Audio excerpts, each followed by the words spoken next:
I'm gonna start dinner. We're gonna try this recipe. Old-fashioned beef stew. This is from Healthy Homestyle Cooking. Never made this one before. Dave usually makes the beef stew. He makes really good homemade beef stew. But let's see. We need to cook our beef.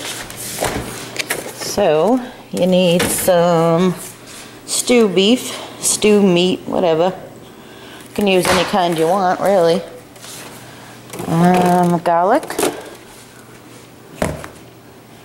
They use an onion, but I'm not going to put it in because Dave and Justin don't like them. So we will use onion powder instead. We need a little bit of oil. I'm going to use this, but you can use regular olive oil or vegetable oil if you want.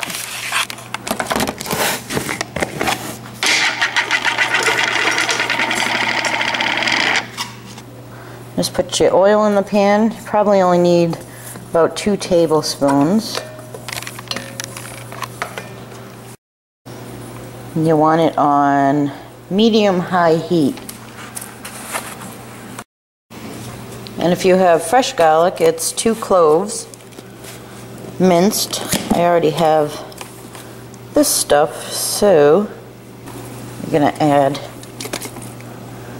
a tablespoon of this.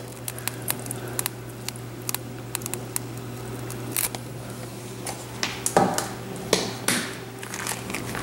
going to add some onion powder, but if you're using a onion, which I would suggest because it tastes a lot better like that, then just chop your onion and add it. Since I'm using onion powder, I'm going to put about 2 tablespoons.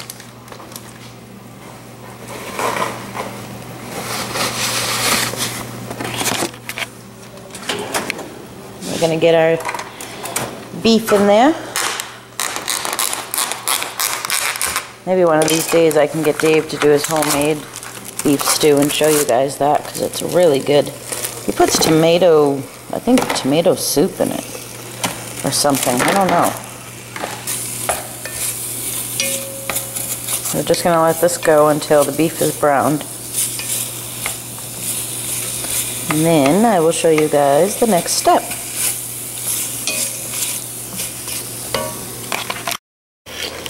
There's our beef. It's been going for maybe like 7 minutes.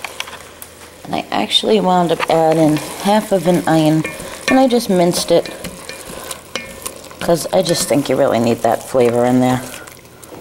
So it says to use 4 medium carrots, but I had large ones, so I used 3, and just slice them kind of thin, not too thin, not too thick.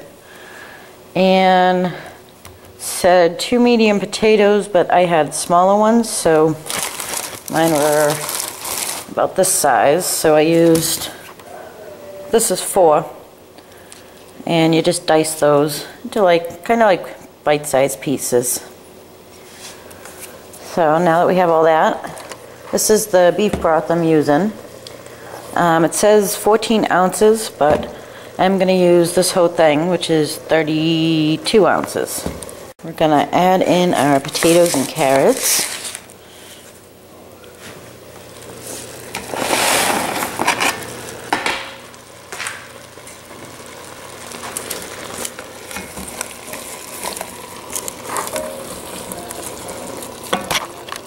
And pour our broth in.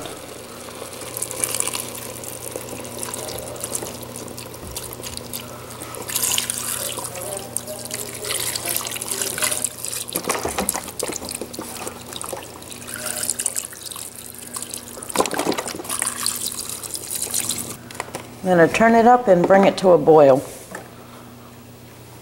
When it starts boiling, I'll show you what we do next. Doesn't that already look good? Yummy.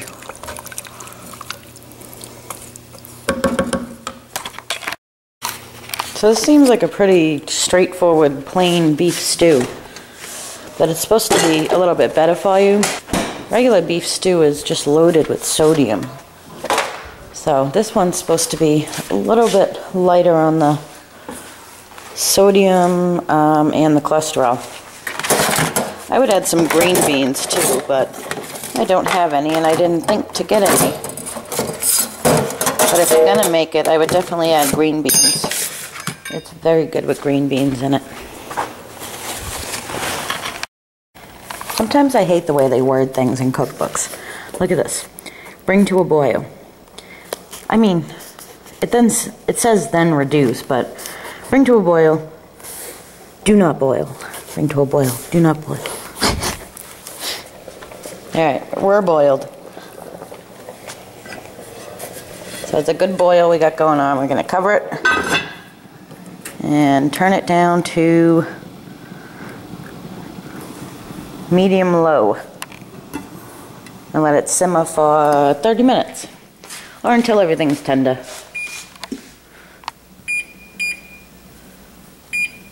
We'll check it in 30. So this has been going for about 25 minutes and I just checked on my potatoes and carrots and they're just right. Now we're going to add the rest of the ingredients. Let's see. We have 2 ounces of, this says to use I can't say that. 2 ounces of skim milk. That's what we got there. Add that in. And then we're going to mix together some cornstarch to thicken it up. I'm going to mix two tablespoons of cornstarch with 2 tablespoons of sherry. Or you can use red wine or whatever you have. Or you can just use water too.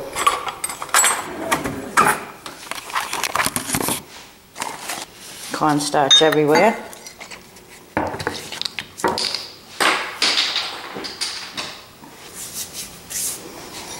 You can add some paprika when you add the milk too. I just don't have any.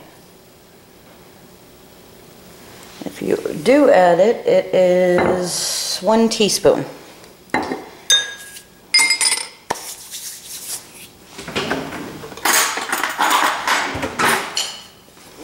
So this I'm just going to mix up with a fork because my little teeny whisk is in the dishwasher. Just mix it up till all the clumps are going.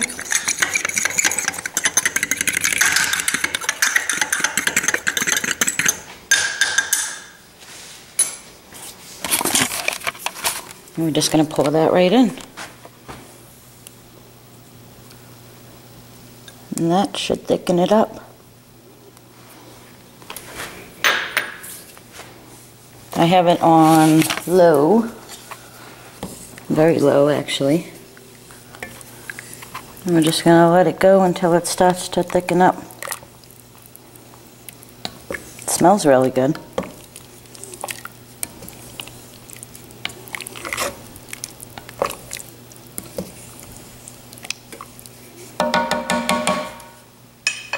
Maybe about 2 minutes or so. I'm going to turn it up to medium. Here we go. I actually wound up having to add another 2 tablespoons of cornstarch to get it the way that I wanted it anyways. You might not need to. And I found my paprika, so I added some of that, and I added salt and pepper to taste. And I think I would have added more potatoes. But other than that, it's pretty good. I'm going to go bring this down to Dave and see how he likes it.